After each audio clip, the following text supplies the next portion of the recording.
And Pennsylvania Senate nominee John Fetterman requiring closed captioning software on a computer to answer questions about his recovery from a stroke. Especially early after the stroke, the ability to really understand exactly what I'm being heard but it gets much, much better where I take in a lot. And next, the Democratic Senate nominee John Fetterman opening up tonight about his stroke and why he needs to rely on closed captioning software on a computer when being interviewed. As soon as I have captioning, I'm able to understand exactly what's being asked. Tonight, John Fetterman, the Democratic nominee in that crucial Pennsylvania Senate race, opening up about his health. He suffered from a stroke in May. And in his first face-to-face interview since the stroke, Fetterman tells NBC News that his daily life has been significantly different following the stroke. What has that recovery process been like? How has it changed your day-to-day experience? It's everything. It changes everything. Yeah. Everything about it has changed. Basically having a conversation with your wife to having a conversation with your children, just, things, especially early after the stroke, the ability to really understand exactly what I'm being heard but it gets much, much better where I take in a lot. But to be precise, I use captioning. So that's really the major challenge. And every now and then I'll miss a word every now and then.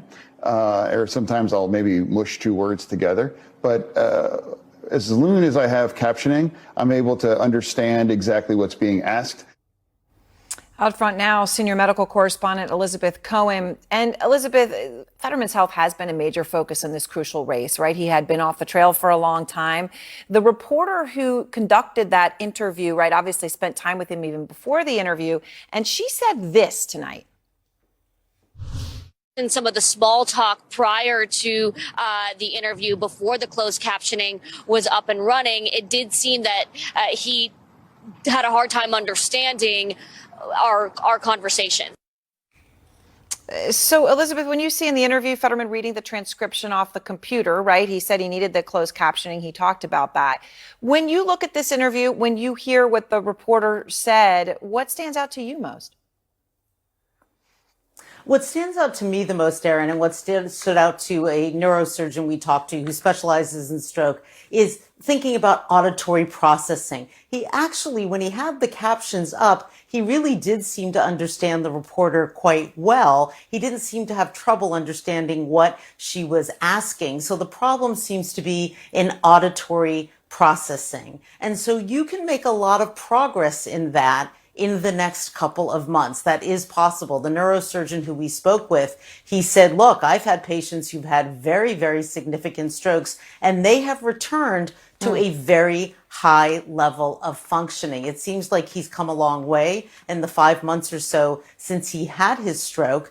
And if he has good physical therapy, good occupational therapy, all the things that we would expect that he has, he really could make good progress. And it's not unusual in many ways that people sometimes need help. They need aids. They need things to help them as they recover. It doesn't mean that they're not going to do well. They just may need help. Which is interesting because when you talk about it being auditory, she's saying in the small talk before the captioning, it wasn't clear he understood her. So it is, to your point, it seems to be more auditory as he described it.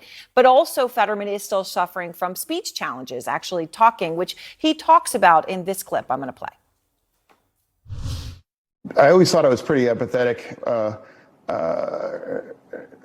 emphatic. I think I was empathetic.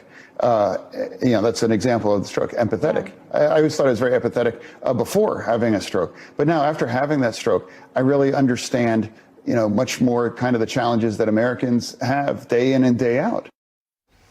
Now, Elizabeth, Fetterman says he will be much better by the time he takes office, but the reality is that his campaign is still refusing to disclose his medical records. So what do you make of that refusal in this context?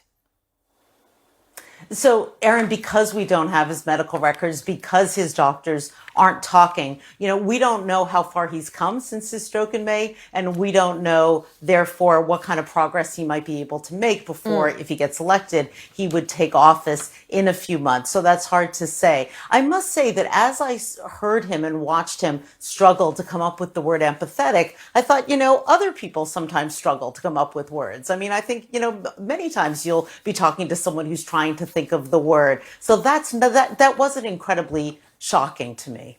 All right. Well, Elizabeth, thank you very much for the perspective there, but obviously significant that he is speaking out.